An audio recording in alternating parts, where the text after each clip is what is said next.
Bonjour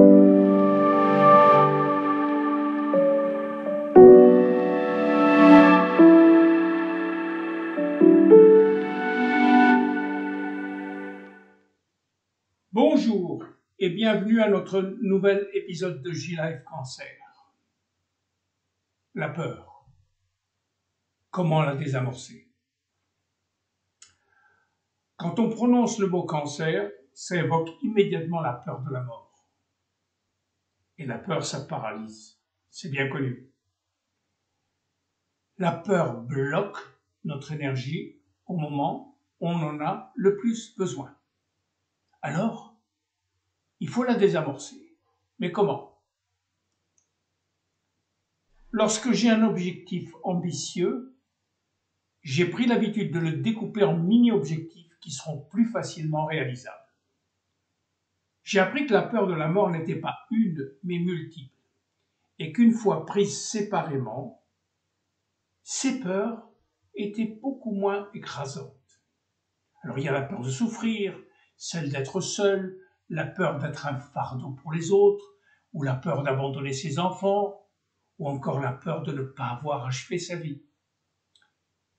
Mais avant tout, il faut bien accepter que, comme la naissance, la mort fait partie de la vie.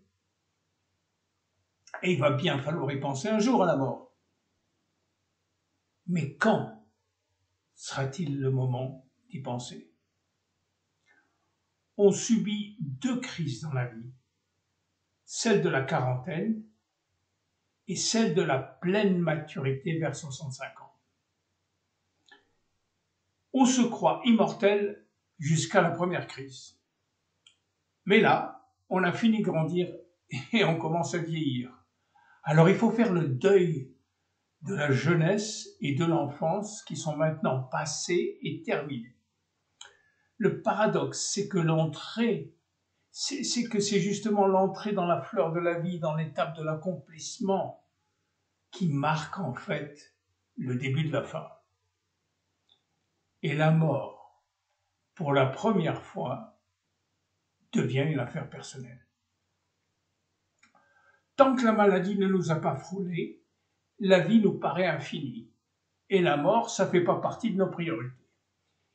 Et c'est cette curieuse cécité que le cancer vient bousculer, et la brutalité de l'annonce entraîne d'abord une incrédulité. C'est pas vrai, c'est pas possible. Quand on tente d'imaginer sa propre mort, le cerveau refuse. Il n'arrive pas à concrétiser cette réalité. Puis on a peur de souffrir, on a peur du vide. En tant que médecin, personne n'avait jugé utile de nous enseigner la physiopathologie de la mort, c'est-à-dire la façon dont on meurt. Oui, on a appris que la mort n'est pas douloureuse en soi. On sait que dans les derniers jours, on cesse d'avoir envie de s'alimenter ou de boire. Tout le corps se calme, la fatigue s'installe, l'esprit se relâche. Le plus souvent avec un sentiment de bien-être. On n'a plus envie de parler. Puis les muscles se relâchent et tout est terminé.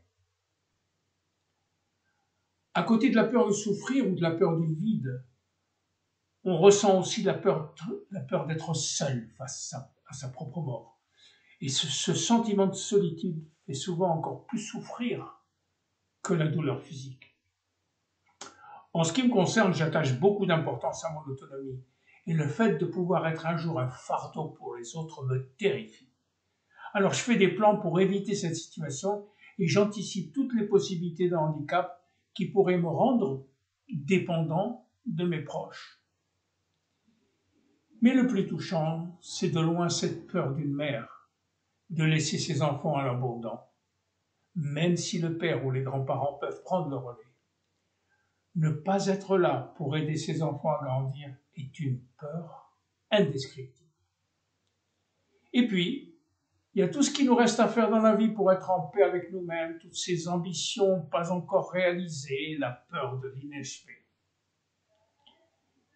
Finalement, pour les médecins et pour beaucoup de patients, le mot cancer n'est plus synonyme de mort, mais il évoque son ombre. Et pour beaucoup, y compris pour moi-même, cette ombre nous donne l'occasion de réfléchir à la vie et à ce qu'on veut faire. Alors oui, il est possible que je meure plus tôt que prévu, mais il est aussi possible que je puisse vivre plus longtemps. Je vais donc vivre ma vie d'aujourd'hui le mieux possible. C'est la meilleure façon de préparer ce qu'il arrivera, quoi qu'il arrive. Très bientôt dans notre prochain épisode.